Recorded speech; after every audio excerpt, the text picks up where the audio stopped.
여러분 안녕하세요, 김우케입니다. 올해 최대 기대작이자 지금 미국 현지에서 일부 공개 후 또 한 번의 업그레이드된 극장용 3D 영상 혁명이 될 거라고 일컬어지는 제임스 카메론 감독의 영화 아바타의 13년 만의 속편 아바타 물의 길이 올해 하반기에 개봉을 앞두고 있죠. 그런데 얼마 전 돌연 예고편이 유출되었다는 소문이 돌더니 한 제보자가 메일로 아바타 속편의 예고편을 보냈습니다. 갑자기 웬 영어로 메일이 와서 첨부 파일을 열어봤더니 어마어마한 영상이 있었는데요. 아마도 4월 27일 시네마콘을 통해 흘러나온 게 아닐까 싶습니다. 디즈니는 이 상황에 급박하게 대응했고 온라인에서 이 영상을 찾아볼 수 없는 상태였는데요. 지금 이 대본을 쓰고 있는 시점에 바로 예고편이 공식적으로 공개되었습니다. 자, 그럼 이제부터 이 영화의 압도적인 비주얼을 자랑하는 예고편을 살펴보고 분석해보는 시간을 가져보겠습니다.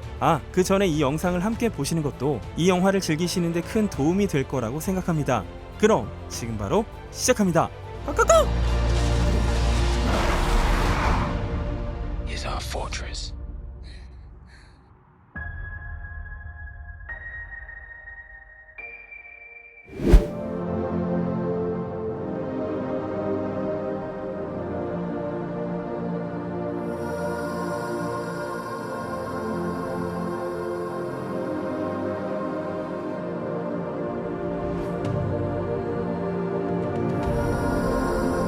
첫 장면은 22세기 지구에서 5광년 떨어진 행성 판도라의 아름다운 지형을 배경으로 달리고 있는 제이크 가족의 모습입니다. 제이크는 1편 마지막 자신의 의식을 아바타의 육체로 옮기고 눈을 떴는데요. 이곳의 토착인종 나비족으로서의 삶을 살고 있습니다만 이 장면에는 제이크가 없습니다. 제이크와 네이티리는 장남 네티암, 차남 로아크, 셋째 딸 투쿠티레이 이렇게 3명의 자녀를 낳았고 여기서 가장 앞에 있는 인간 아이를 입양했죠. 이 아이의 이름은 하비에르이고 별명은 스파이더. 판도라의 기지에서 태어났으나 어떤 이유로 지구로 귀환을 하지 못해 고아가 된 이 아이를 제이크와 네이티리가 입양을 하기로 결정한 것이죠. 확대를 해보면 마스크를 쓰고 있는데요. 마치 수백 년이 흐른 듯한 열대우림 같은 아름다운 대자연이 있는 판도라의 대기는 지구보다 밀도가 18도나 높은 고밀도의 이산화탄소 및 메탄과 황화수소를 포함한 탓에 인간은 산소 마스크가 없이는 활동이 불가능합니다. 마스크가 없으면 20초 만에 의식을 잃고 4분 안에 사망합니다. 좀 역설적이죠. 전편도 하필 이런 행성에 언옵티늄이라는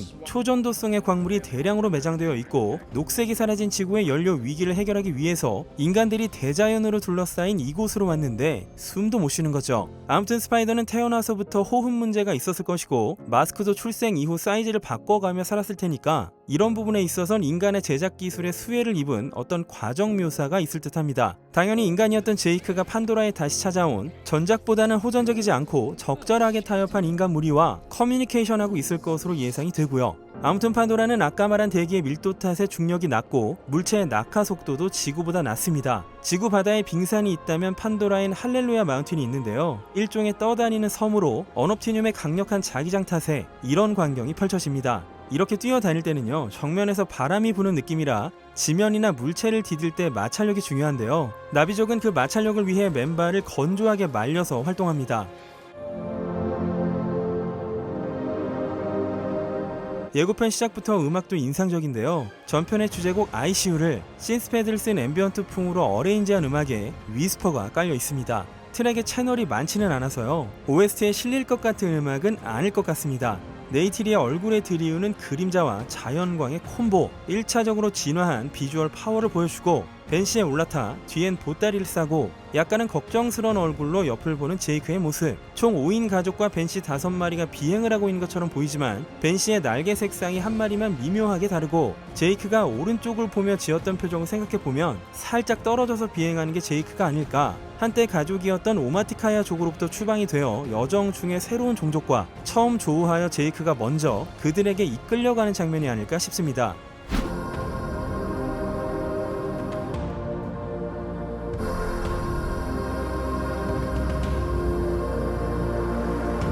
그렇게 거대한 수상 맹그로브 우림 같은 곳에 도착을 하는 거죠. 이곳엔 메트케이나라는 다른 종족이 살고 있습니다. 이 웅덩이들은 이들의 식량원을 얻는 곳이고 해변 근처엔 이들이 수상 생물에 올라타고 있는 모습도 볼 수 있습니다. 바닷속에서 해맑은 표정을 보여주는 이 나비족 소녀는 제이크와 네이티리의 셋째 딸 투쿠티 레일 수도 있고 케이트 윈슬렛이 연기하는 메트케이나족의 지도자인 로널의 딸 치레아일 가능성도 있는데요. 치레아는 설정상 우아하고 강한 것으로 묘사되기 때문에 전자일 확률이 높습니다.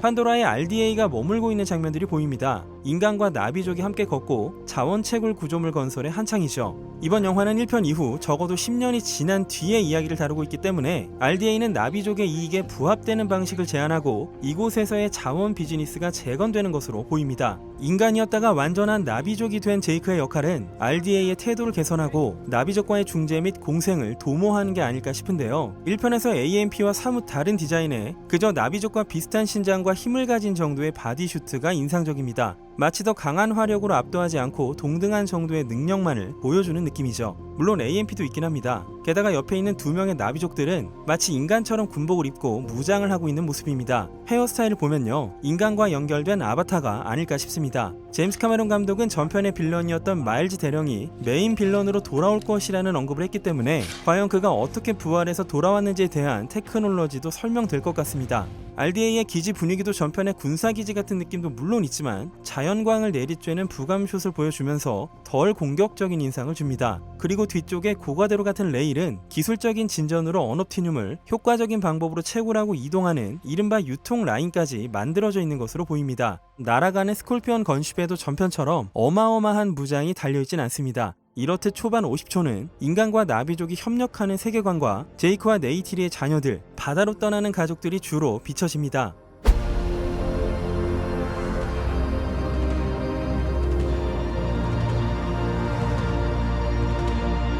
이어서 스파이더와 네티암, 정면으로 보이는 건 로아크와 투쿠티레이, 그리고 RDA의 용병들이 뜨죠. 스파이더는 울부짖으며 활 시위를 당깁니다. 위협에 대항하는 느낌인데요. 아마 제이크와 네이티리가 추방당하는 일은 자녀들이 저지른 일 때문이 아닐까 예상이 됩니다.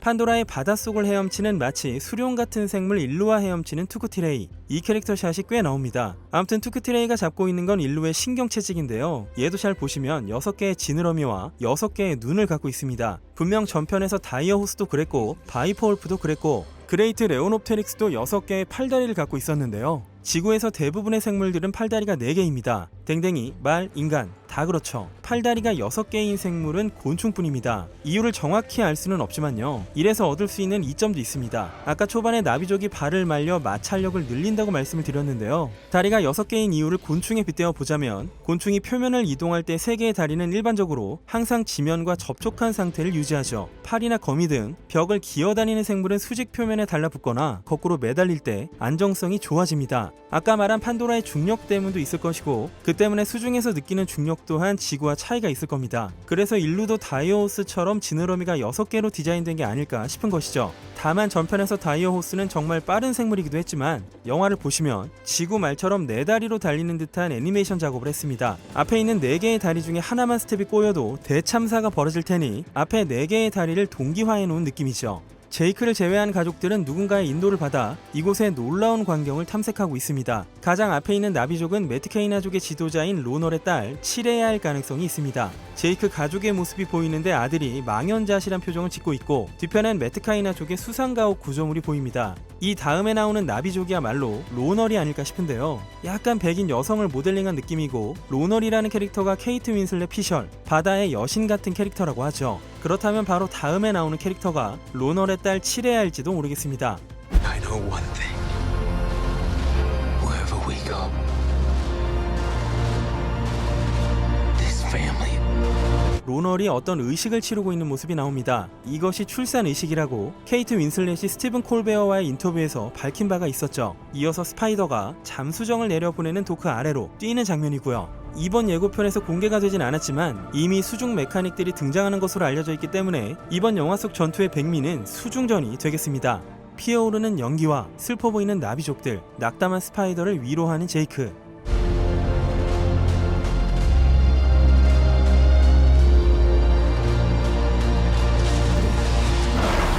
침몰하는 인간 선박에서 탈출하는 장면과 거대 고래와 부유하듯 물속을 미끄러져가는 제이크의 모습. 지금 보이는 캐릭터는 좌측이 로널, 우측이 또 한 명의 지도자인 토노아리. 토노아리는 상당히 호전적이고 전투적인 캐릭터로 보이죠. 그리고 길고 날카로운 주둥이에 마치 큰 날치 같은 디자인의 생물체에 올라탄 제이크의 모습.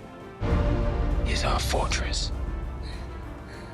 머리를 풀어헤치고 가족을 위해 싸우는 제이크의 한마디에 벅차오르는 듯한 표정의 네이티리. 이번엔 생존을 위해 더 많은 전투를 치러야 하는데 이제는 가족들이 있기 때문에 극도의 노력을 기울여야만 하겠죠. 그리고 로고가 뜨면서 예고편은 끝납니다.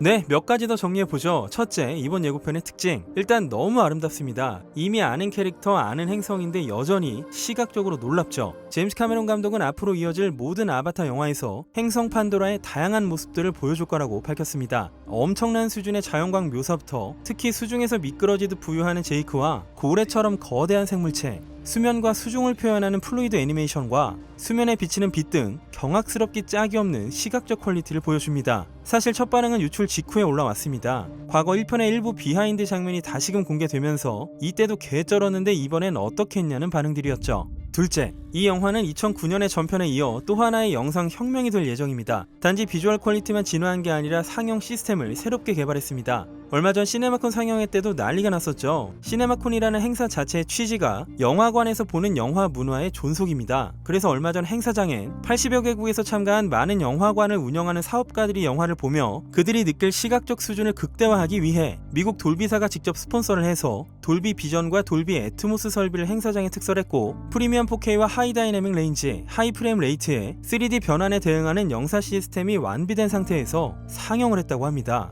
3D 안경도 다시 썼고요. 아마도 국내 극장에선 이 정도의 진전된 기술을 통한 감동을 맛보기는 어렵겠지만요. 적어도 북미권에 있는 실험적으로 시스템을 업그레이드한 상영관에선 전례 없는 비주얼 쇼크를 맛볼 수 있지 않을까 싶습니다. 국내는 못해도 3D 안경 부활 정도는 기대해볼 수 있지 않을까 싶네요. 스토리도 전편보다 훨씬 감동적인 내용이라고 하니까요. 아마도 올해 최고의 영화가 될 거라는 확신이 듭니다. 셋째, 이번 영화는 8번이나 연기가 되었습니다. 현재 아바타2는 2022년 12월 16일 개봉 예정이며 3편은 2024년 12월 20일, 4편은 2026년 12월 18일, 5편은 2028년 12월 22일에 개봉일을 잡아두고 있습니다. 다시 말씀드리지만 어디까지나 북미 기준이고 한국 개봉일은 심지어 더 빠를 수도 있습니다. 그리고 이 영화는 지난 3년 동안 촬영을 했는데요. 코로나가 벌어준 시간이 영화를 좀 더 빈틈없이 다듬는 데 도움은 되었겠지만 유능한 배우들과 스태프들을 집결해 놓은 상태에서 도대체 얼마를 썼을지 궁금해지는 대목입니다.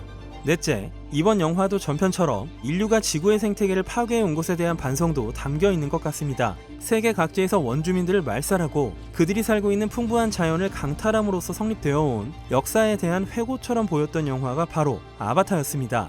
얼마 전 네이티리 역의 조이 셀다나가 인터뷰를 통해 영화 가편집본 20분가량을 봤는데 말이 안 나올 정도로 감동해서 울어버렸다고 하죠. 덧붙여 조이 셀다나에 따르면 제임스 카메론 감독은 이 영화의 수중신 촬영 기술을 완성시키는데 수년을 투자했고 배우가 수중에서 모션 캡처를 하는 것부터 모든 과정 하나하나가 거대한 산을 넘는 것 같았다고 하네요. 제임스 카메론 감독님의 섬세하고 집요한 마음이 이 영화를 어떻게 만들어냈을지 이제 반년 정도만 기다리면 만나실 수 있겠습니다. 용암액이고 매돌비고 뭐 예매 터지겠네요. 오늘은 여기까지 하겠습니다. 지난 영상도 이번 영상도 그랬듯 이 영화를 꾸준하고 집요하게 추적하고 분석해보도록 하겠습니다. 지금까지 기묘한 K씨의 K였습니다.